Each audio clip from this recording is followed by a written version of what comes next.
পাকিস্তান ভালো একটা চাল চেলেছে আইসিসির সঙ্গে। আইসিসি তাই এখন বিভ্রান্ত। তারা বুঝতে পারছে না কি করবে, কি তাদের করণীয়। একবার মনে হচ্ছে তারা বোর্ড মিটিং ডাকবে, পরে আবার রিপোর্ট আসলো যে না, বোর্ড মিটিং তারা আপাতত ডাকছে না। একটা প্রেস রিলিজ তারা দিয়েছে, সেই প্রেস রিলিজে পাকিস্তানকে একটা হুমকিও দিয়ে রেখেছে, প্রচ্ছন্ন হুমকি। কিন্তু এরপরে ঘটনাটা আসলে এগুবে কিভাবে? আইসিসি ঘটনাটাকে সামনে কিভাবে এগিয়ে নিয়ে যাবে পাকিস্তানের ওই চালের কারণে? সত্যি সত্যি কি 15 তারিখ ভারত পাকিস্তান ম্যাচটা কলম্বোয় হচ্ছে না? পাকিস্তান কি শেষ পর্যন্ত আসলে এই স্ট্যান্ডটাতেই থেকে যাবে? সেইটা নিজের নাক কেটে পরের যাত্রাভঙ্গ করার মতো যদি হয়, তারপরও তাদের দেশের ক্রিকেটটা একেবারে ধসে পড়ার আশঙ্কা রয়েছে। তারপরেও ভারতকে তো নাড়িয়ে দেওয়া গেল, ভারতকে তো কাঁপিয়ে দেওয়া গেল, আইসিসির অস্তিত্ব ধরে তো টান দেওয়া গেল। সো সেই কাজটা কি পাকিস্তান করবে নাকি?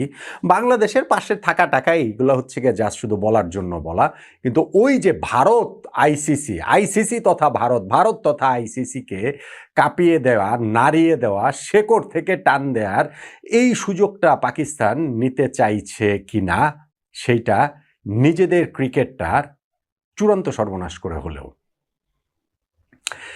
ভারত পাকিস্তানের যেই ম্যাচটা 15 তারিখে, সেই ম্যাচটা হবে বলেই আমার কাছে মনে হয়। এটা আমার আন্ডারস্ট্যান্ডিং যে হ্যাঁ, পাকিস্তান অনেক কিছু করবে, অনেক আলোচনা করবে, অনেক দেন দরবার করবে, অনেক পক্ষে বিপক্ষে বিবৃতি দিবে, অনেক মান অভিমানও করবে, রাগারাগিও করবে, কিন্তু শেষ পর্যন্ত গিয়ে ম্যাচটা তারা খেলবে। কেননা এই যে ম্যাচটা, সেই ম্যাচের যে আফটার ইফেক্টটা হবে, সেইটা বা পাকিস্তানের ক্রিকেট সামাল দিতে পারবে না। আর আমি শুরুতে যেটা বলছিলাম যে না, পাকিস্তানের ক্রিকেট সামাল দিতে পারলো না, কিন্তু ভারতকে তো কাঁপিয়ে দেওয়া গেল, আইসিসিকে তো নাড়িয়ে দেওয়া গেল, সেইটা কি আসলে তারা করবে কিনা?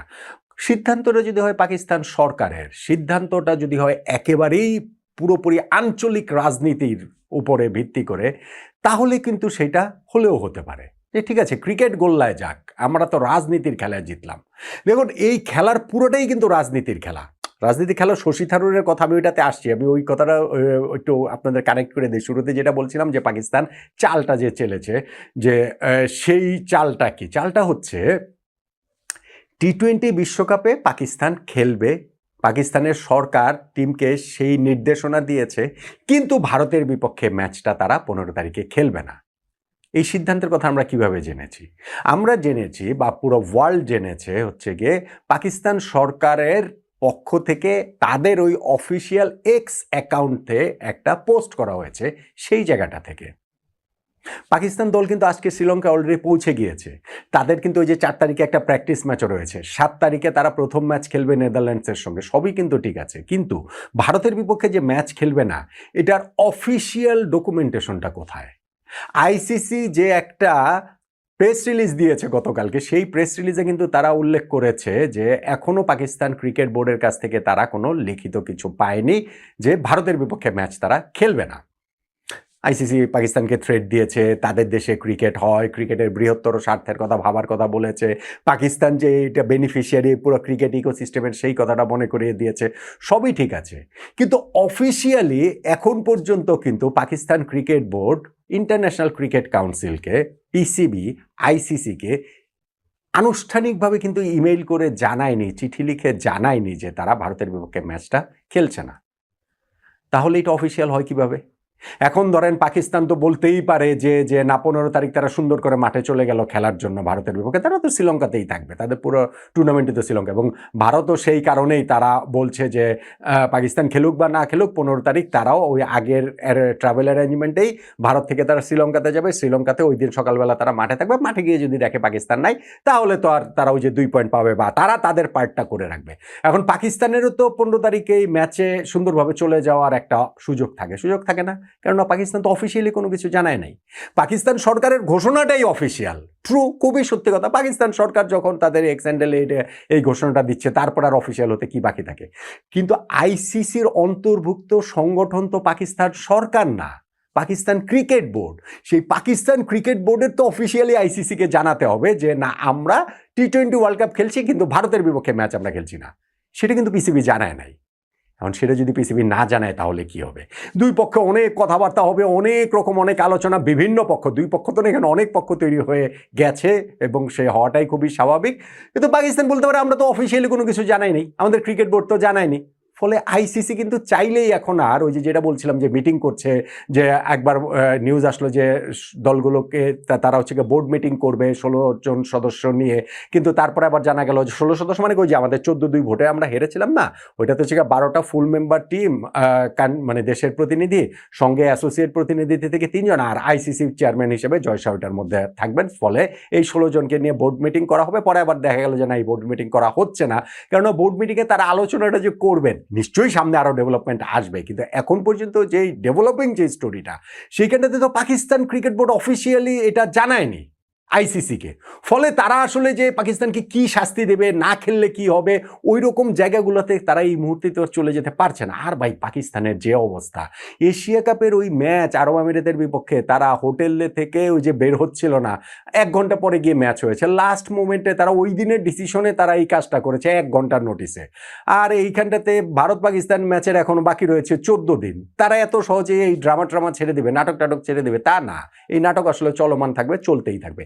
যেইটা আমি বলছিলাম যে পাকিস্তান এই চালটা দিয়েছে, আইসিসিকে ভালো বিপাকে ফেলেছে, ভালো বেকায়দায় ফেলেছে, এইটা একটা ফিনান্সিয়ালি বিরাট লস হবে আইসিসির। অবশ্যই সেই ধাক্কাটা গিয়ে আইসিসির উপরে পড়বে এবং সেই ধাক্কাটা পাকিস্তানের উপরেও পড়বে, প্রবলভাবে পড়বে, অন্য যে কোনো দেশের চেয়ে অনেক বেশি প্রবলভাবে পড়বে। আইসিসি এই ধাক্কা, ফিনান্সিয়াল ধাক্কার কথা আমি বলছি, সামলে উঠতে পারবে, ভারতীয় ক্রিকেট বোর্ড সার্টেনলি পারবে, পাকিস্তান পারবে না। মানে তাদের ক্রিকেট বোর্ডের ইনফ্যাক্ট হচ্ছে গিয়ে দেউলিয়া হয়ে যাওয়ার পর্যন্ত আশঙ্কা রয়েছে, তারা যদি তাদের এই স্ট্যান্ডটাতে স্টিক করে, এইখানটাতেই যদি তারা দাঁড়িয়ে থাকে, ভারতের বিপক্ষে ম্যাচ না খেলে, এবং আইসিসি যদি সেইটার জন্য সত্যি অত বড় মাপের স্যাংশন পাকিস্তানের উপরে দেয়। অনেকগুলো আলোচনার জায়গা তো রয়েছে যে পিএসএল খেলতে এনওসি দেওয়া হবে না, অন্যান্য বোর্ডকে নির্দেশনা দিবে, দ্বিপাক্ষিক সিরিজ বন্ধ করে দিবে, এশিয়া কাপে পাকিস্তানকে খেলতে দিবে না, ওয়ার্ল্ড কাপের যে মেয়েদের ওয়ার্ল্ড কাপ 2028 পাকিস্তানের করার কথা হোস্ট রাইট, সেইটা কেড়ে নেওয়া, ব্লা ব্লা অনেক কিছু মিলে পাকিস্তানের পক্ষে এইটা সার্ভাইভ করাটা অনেক বেশি কঠিন হয়ে যাবে। কিন্তু আমি যেটা বলছিলাম যে পুরো যদি জিনিসটা যদি আঞ্চলিক রাজনীতির একটা জায়গা হয়, একটা গুটি ক্রিকেট হয়, সেই ক্ষেত্রে পাকিস্তান ওরকম এক্সট্রিম জায়গাতেও যেতে পারে, হতে পারে সেই জিনিসটা। এবং ওই জায়গাটাতেই শশী থারুরের কথাটা আমি বলছিলাম। ভারতের এই প্রবীণ রাজনীতিবিদ, কংগ্রেসের এমপি, তিনি কিন্তু এই ইস্যু থেকে শুরুতেই আমার কাছে মনে হয়েছে যে সব জায়গায় তো পক্ষ বিপক্ষ থাকবেই, যে কোনো একটা ইস্যু তৈরি হলে, ধরেন এই যে ভারত পাকিস্তানে এখন যেটা হয়েছে, পাকিস্তান ওয়ার্ল্ড কাপ খেলবে, ভারতের বিপক্ষে ম্যাচ খেলবে না, এদিক থেকে দেখেন মানে গাভাস্কাররা এদিক থেকে চিল্লাচিল্লি করতেছে, ওই দিক থেকে মোহাম্মদ ইউসুফরা চিল্লাচিল্লি করতেছে, এটা তো হবেই। কিন্তু এই যে থার্ড আইজ ভিউ, যে একটা আলাদা করে দেখার যে বিষয় একটু দূর থেকে এবং নির্মোহভাবে, আমার কাছে মনে হয় এই ভারতের কংগ্রেসম্যান যে শশী থারুর, যতবারই তিনি এই বিষয়ে কথা বলেছেন, খুব ভালো বক্তৃতা দিয়েছেন, খুব ভালো কথা বলেছেন, বক্তৃতা না কথা বলেছেন। আজকেও যেমন তিনি বলেছেন যে মুস্তাফিজুর রহমানকে আইপিএল এর দল কেকেআর থেকে যেভাবে বাদ দেওয়া হয়েছে সেইটা ঠিক হয়নি, ক্লিয়ারলি তিনি বলেছেন। আবার একই সঙ্গে তিনি বলেছেন যে এইটার যে রিয়াকশন বাংলাদেশ দেখেছে, সেইটা ওভার রিয়াকশন হয়েছে। সো আপনি কিন্তু পুরো কথাটাই তার হচ্ছে গিয়ে শুনতে হবে। আমরা শুধুমাত্র প্রথম পার্টটা শুনলাম যে না ঠিক আছে, মুস্তাফিজকে বাদ দেওয়াটা ঠিক হয় না, অবশ্যই ঠিক হয়নি, এবং অবশ্যই এটা রাজনৈতিক সিদ্ধান্ত। কিন্তু বাংলাদেশ যে ওভার রিয়াকশন দেখিয়েছে সেইটাও শশী থারুর বলেছেন, এবং ওভার রিয়াকশন মানে কি, আমরা ফাইনালি ওয়ার্ল্ড কাপটা খেললাম পর্যন্ত না, সেই জায়গাটাতে পর্যন্ত আমরা চলে গিয়েছি। এখন শশী থারুরের কথা হচ্ছে কি যে এর মধ্যে আবার পাকিস্তানও মানে বাংলাদেশের পাশে থাকার মতো তারা কথাবার্তা বলছে, কিন্তু পুরো জিনিসটাই হচ্ছে কি আউট অফ কন্ট্রোল হয়ে যাচ্ছে। আইসিসির এখনই উচিত যে এগুলো সব কিছু তামাশা বন্ধ করে, যে না ঠিক আছে, এইভাবে তার চিরকাল চলতে পারে না, এই সবাইকে মিলিয়ে আর কি জিনিসটা সামনে এগিয়ে নিয়ে যাওয়ার দিকেই আইসিসির এখন কাজ করা উচিত। অবশ্যই আইসিসি সেটা করা উচিত, এবং আইসিসি অবশ্যই পাকিস্তানকে সহই, মানে পাকিস্তান ভারত ম্যাচটা যেন হয় সেই চেষ্টার জায়গাটা তাদের ওই জায়গা থেকে অবশ্যই থাকবে। এই যে রাজনীতি, এই রাজনীতিটা যেমন ভারত শুরু করেছে, রাজনৈতিক কারণে তারা মুস্তাফিজকে বাদ দিয়েছে, এই রাজনৈতিক কারণে বাংলাদেশ এর প্রতিবাদ জানাইয়ে ওয়ার্ল্ড কাপ পর্যন্ত খেলছে না, এবং সেই একই রাজনীতির কারণে পাকিস্তান এরকম একটা সিদ্ধান্ত নিয়েছে যে তারা ওয়ার্ল্ড কাপ খেলবে কিন্তু ভারতের বিপক্ষে ম্যাচ খেলবে না। এই রাজনীতির মধ্যে যখন ক্রিকেটটা চলে যাবে, রাজনীতির থাবায় যখন ক্রিকেটটা চলে যাবে, তখন ক্রিকেটের ভবিষ্যৎটা কিন্তু আসলে খুবই খুবই খুবই ব্লিক দেখায়, খুবই বিবর্ণ দেখায় এবং সেইখান থেকে আসলে এই কিভাবে এই দলগুলো একসঙ্গে বেরিয়ে